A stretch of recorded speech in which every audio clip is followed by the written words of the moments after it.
In this video, we will discuss about how to play against 4 pawns attack in King's Indian defense. So white starts with d4, knight f6, c4, g6, knight c3, bishop g7, e4, d6, and here in 4 pawns attack, white plays f4. Now you can see there are 4 pawns on c4, d4, e4 and f4. This line is very sharp and black should know properly how to tackle this position. Here black can play many moves. First is short castle, second is c5, third is knight a6, and even black can play normal moves like c6. But I'm going to suggest you c5 move. At first sight it looks very dubious because the first thought is d into c5. If we take d into c5, then obviously white can take queen into d8, king into d8, and now black cannot do a short castle or even long castle. Obviously we are not going to play d into c5 here. The move we are going to play is queen a5, and now you can see this knight is pinned and black's next threat is to capture knight into e4. So suppose white plays like knight f3, black can take knight into e4, and now knight into c3 is threat. The same happens with c into d6, black can take knight into e4, and if suppose d into e7, black can just take knight into c3. If b into c3, queen into c3, and this rook is also hanging. Even after queen into c3, if king f2 type moves, then bishop d4 check, and then queen into a1. This is why d into e7 is not working. So white has to do something, and white has to defend this e4 pawn. So the main move is bishop d3. Then we just stick with queen. Now knight f3. Again, because of this queen, white is not able to do short castle. We will just continue with knight c6, queen e2, and here white's threat is to play bishop e3 and then short castle. We can play bishop g4 here. Now bishop e3, queen h5, and as you can see, all black's pieces are well placed. These two knights are well placed. This bishop, this queen is also well placed, although the perfect square would be maybe a5. But black's next plan is to just take bishop into f3. White has to take g into f3, and then this pawn structure becomes weak. Here white can do short castle. Now bishop into f3. If g into f3, then short castle. But here is a trap. Many players will prefer queen into f3, and this is blunder. Can you find out why? Because knight g4 is coming and queen into h2 is threat, first threat. If queen h3, then queen into h3, g into h3, and black is getting a piece. Obviously after rook e1, black can defend this knight by playing bishop d4. This is why queen h3 is not working. If h3, then again knight into e3, queen into e3, and the amazing move bishop d4. Now this queen is pinned and black will just win the queen on next move. This is why d into c5 is not that much popular, and the main line is d5. But let's see what if knight f3, which is also a quite natural move because white can just ignore all the threats and just play knight f3. We can take c into d4, knight into d4, and we can just do short castle, because now this d4 pawn was very important for white, and black is able to exchange this d4 pawn. Now white cannot play e5 immediately because we can take with d into e5, f into e5, and this e5 pawn will become weak as white don't have this d4 pawn. So black's plan is simple. Black can play knight c6, bishop d7, rook c8, queen b6, the similar plan which we saw in last variation. This is why after f4 c5 white has to play d5. Okay, let's see one last variation. If bishop e3 type moves, then black can simply play knight g4. So in King's Indian defense, if white plays bishop e3 and you get chance to play knight g4, in most of the cases you should play knight g4 immediately. So after c5, the main line is d5, because as we saw, anything is not working or not the main line, and obviously white will play for some advantage and white will not play like to gain equality. After d5, here is also the very important move e6. So what's the plan of e6? If black do nothing, then white can just simply play e5, and the position, white can just get a better position. To prevent all this, black needs to do something, and black needs to play active chess.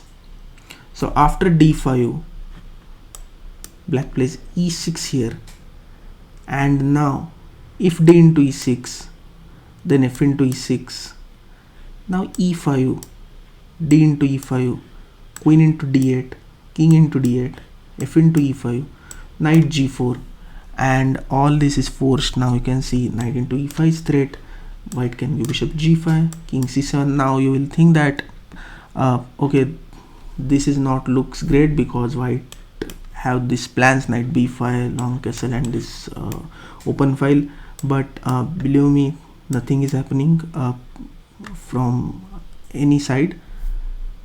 If white does long castle, black can just play a6, knight c3. If rook d6 check, black can play knight c6, but if knight c3, knight f2, and just black can take h1 rook.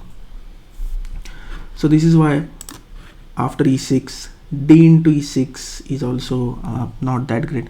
Okay, if d into e6, f into e6, if not e5, white can play knight f3 and just play normal chess, but black gets a very decent position. Black can do short castle, knight c6, and just develop all the pieces. So after e6, the main move is knight f3.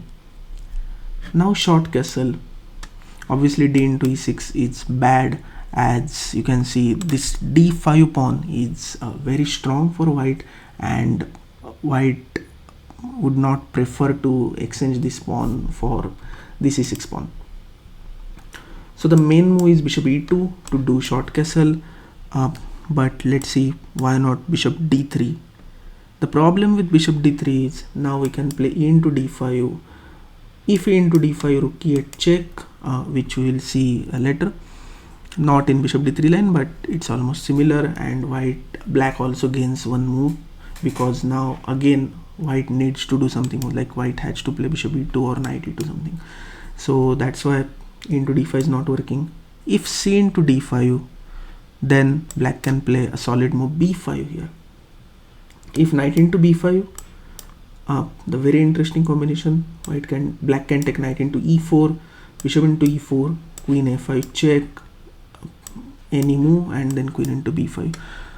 What black achieved here is, you can see black gave his b7 pawn and gained the precious e4 pawn, which was controlling the entire center. And obviously if you get central pawn, and if you are giving some side pawn like a or b pawn, then it's obviously a good deal for you. So this is why again bishop d3 is not a proper way to play, but many players will play bishop d3, and you can just play into d5, c into d5, and b5, because now you know. So after short castle, the main move is bishop e2. Now e into d5, again knight into d5 is not working because of knight into e4, a free pawn. E into d5 is dubious. We will see why, because now black will start developing his pieces, and once this bishop opened up, the position is very comfortable for black. So after short castle, black can just play knight e4 to exchange everything. Now knight into e4, bishop into e4, and you can see now this bishop becomes very strong, and suddenly black's development is clearly more than white's development. The next plan is knight d7, knight f6. Although the position is not completely better for black, but it's definitely equal or slightly preferable for black only. So after bishop f5, the another move is like white can try knight h4 type ideas. Here knight into d5 might be working, but if you want to play safe, then you can just play knight e4 here, because after knight into f5, you can just take knight into c3, b into c3, g into f5, and now bishop into c3 is threat. Then you can just play knight d7, knight f6, queen f6 to prevent f5 pawn. This is why e into d5 is also not that great. So c into d5 is main line, and now here there are two moves. First is b5 and second is rook e8. In this video I am going to suggest you rook e8 move, because we are putting a direct pressure on e4 pawn. So the obvious move is e5, but white can play queen c2 also. If queen c2, we just take knight into e4, knight into e4, bishop f5. This is also a pretty forced combination, and you should know knight into e4 move, because if you don't know knight into e4, then most probably it's difficult to find on the board. So you must know knight into e4 is working, because after bishop f5 it's not simple. White can play knight fd2, but you can play queen e7, and you can see this knight is pinned, and this checkmate threat is also there. So white can play bishop f3, just bishop into e4, knight into e4, f5. On the next move we can just grab this knight, and black is just pawn up. Black can play knight d7, knight f6, and position is completely fine for black. Okay, so after rook e8, the main move is e5. Other than queen e2, there is no good option for white other than e5. So e5 is main line, and after e5 we will just take d into e5, f into e5, and knight g4. Still this position is super complicated, and there are many complications which we will see. So after knight g4, the very important move is e6, because now black's plan is clear. Black just want to take knight into e5. So e6, f into e6, and now bishop g5. If bishop g5, then black has to play queen b6, and after queen b6, now look at the position. White don't have any clear threats. Like white can just do short castle, but then black can develop his pieces. Even queen into b2 is also hanging, so the position is completely fine. But I remember my game with 2100 rated player. I played against him in Spain, and here I played bishop f6, bishop into f6, and I just blundered queen into f6, and queen a4 came, and the position is just completely lost here, because I'm losing a piece, and in next around 10 to 15 moves I lost the game. So just keep remember that after f into e6, if bishop g5, you have to play queen b6, but after f into e6, the main move is d6. Now we can just play knight c6, short castle, bishop d7. Let's say white plays king h1. Now we can play rook f8. All of the black pieces are connected. You can see this knight is not connected, but every other piece is connected. This knight is strong, this bishop is strong, this bishop is strong. The only threat is this d6 pawn and some ideas like bishop c4, queen b3, but they are totally manageable. Suppose white plays bishop c4, queen b3, even you can give this pawn and try to develop your pieces and coordinate your pieces properly. So here this 4 knights variation ends. The only thing you have to remember is this e6 move, which is must. If you allow c5 and then d5, then you have to play e6, because otherwise the structure is very dangerous for black. Also, you can watch some top players games on 4 knights, so you will get some better idea. And again, to play this variation you need a lot of practice. Maybe you can play with engine or any other friends, but you need a lot of practice before playing King's Indian Defense. If you have any doubts regarding this, or if you think that I haven't covered any variation, then you can just put a message in comment section. I will be more than happy to answer all your questions. Thanks a lot for watching this video. See you in the next chapter of our King's Indian course series. Thanks a lot once again.